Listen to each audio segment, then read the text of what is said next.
तस्वीरों के दर्द को बयां करने के लिए शब्द नहीं हैं। इन इंसानों की बेबसी को बताने के लिए कोई वाक्य नहीं,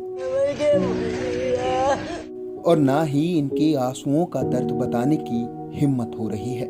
ये भारत की वो तस्वीर है जिसे झुटलाया नहीं जा सकता है।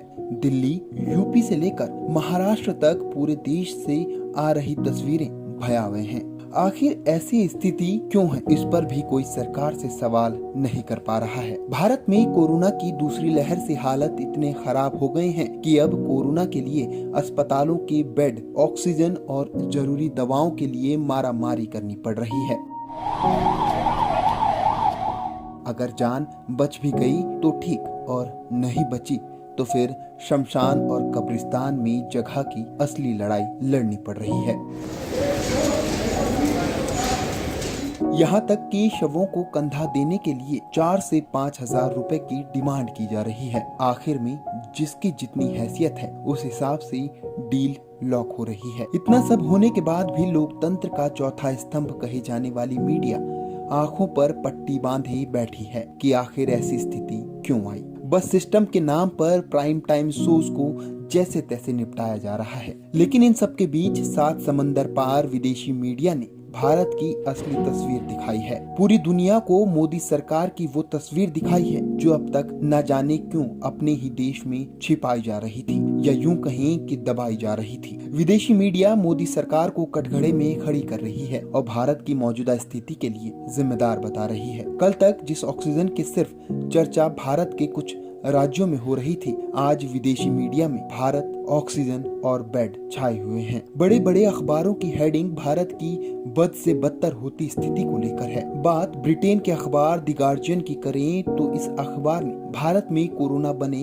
भयानक हालात को लेकर सिर्फ और सिर्फ प्रधानमंत्री को जिम्मेदार माना है। 23 अप्रैल को अखबार ने लिखा, भारतीय प्रधानमंत्री के अति आत्मविश्वास यानी ओवर कॉन्फिडेंस से देश में जानलेवा कोविड-19 की दूसरी लहर रिकॉर्ड स्तर पर पहुंची है। लोग अब सबसे बुरे हाल में जी रहे हैं। अस्पतालों में ऑक्सीजन और बेड दोनों नहीं हैं। ब्रिटिश ब्रॉडकास्टर बीबीसी ने अपनी वेबसाइट का शीर्षक अस्पतालों में बेड्स की किल्लत, घर पर मरीजों की हालत हो रही है खराब, ये दिया है। इसमें लिखा गया है कि दिल्ली समेत देश भर के कई अस्पतालों में बेड्स की कमी है। इस कारण मरीजों को घर पर ही इलाज करवाने को कहा जा रहा है। लोगों को मेडिकल उपकरणों के लिए ब्लैक मार्केट से खरीदारी करनी पड़ रही है। वहीं प्रतिष्ठित टाइम मैगजीन में 23 अप्रैल को राणा आयूब के लेख में प्रधानमंत्री नरेंद्र मोदी को कोरोना की लड़ाई में नाकाम बताया गया। लेख में सवाल किया गया कि कैसे इस साल कोरोना के बढ़ते मामलों को देखते तैयारी नहीं की गई। प्रधानमंत्री पर निशाना साधते हुए कहा गया कि जिम्मेदारी उसके पास है जिसने सभी सावधानियों को नजरअंदाज किया। जिम्मेदारी उस मंत्रिमंडल के पास है जिसने प्रधानमंत्री मोदी की तारीफ में कहा कि देश में कोरोना के खिलाफ उन्होंने सफल लड़ाई लड़ी। वहीं अमेरिकी अखबार द वॉशिंगटन पोस्ट ने 24 अप्रैल के अपने ओपिनियन में लिखा कि भारत में कोरोना की दूसरी लहर की सबसे बड़ी वजह पाबंदियों में जल्द राहत मिलना है। इससे लोगों ने महामारी को हल्के में लिया। कुंभ मेला, क्रिकेट स्टेडियम जैसे इवेंट में दर्शकों की भारी भीड़ मौजूदगी इसका उदाहरण है। एक अन्य अमेरिकी अखबार द न्यूयॉर्क टाइम्स ने भारत के संदर्भ में 25 अप्रैल को लिखा कि साल भर पहले दुनिया का सबसे सख्त लॉकडाउन लगाकर कोरोना पर काफी हद तक काबू पाया गया, लेकिन फिर एक्सपर्ट्स की चेतावनी की अनदेखी की गई। आज कोरोना के मामले भारत में बेकाबू हो गए हैं। अस्पतालों में बेड नहीं है, ऑक्सीजन की किल्लत है। सबसे तीखा रिएक्शन ऑस्ट्रेलिया के अखबार ऑस्ट्रेलियन फाइनेंशियल रिव्यू में देखने को मिला।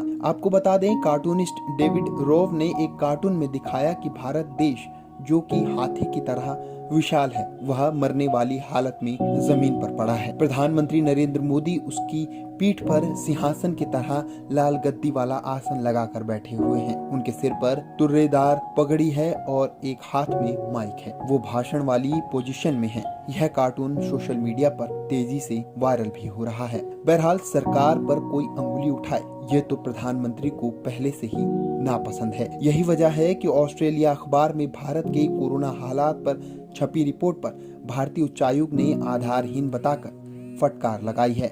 दरअसल ऑस्ट्रेलिया के एक दैनिक अखबार द ऑस्ट्रेलियन ने भारत में कोरोना को लेकर पैदा हुए हालात पर एक रिपोर्ट छापी है। इस रिपोर्ट में मोदी ने भारत को लॉकडाउन से बाहर निकाला और इसे एक सर्वनाश की तरह धकेल दिया, ये शीर्षक दिया है। ऑस्ट्रेलियन की ये रिपोर्ट ऑनलाइन भी मौजूद है। इसमें भारत में कोरोना के बढ़ते मामलों के लिए हजारों लोगों को चुनावी रैलियों में शामिल होने, कुंभ मेले की इजाजत देने, अधिक संक्रमण वेरिएंट पर विशेषज्ञों की सलाह को नजरअंदाज करने और मेडिकल ऑक्सीजन एवं वैक्सीन की कमी को जिम्मेदार ठहराया गया है। बहरहाल देश की स्थिति हर दिन बेहद ही खराब होती जा रही है। बेड ऑक्सीजन की किल्लत भी जस की तस नजर आ रही है। मोदी सरकार भी कोई ठोस फैसला लेने में असमर्थ है। ऐसे में ये कहना गलत नहीं होगा कि अब भारत सिर्फ भगवान भरोसे है। अब वही इस देश की नैया पार लगा सकते हैं।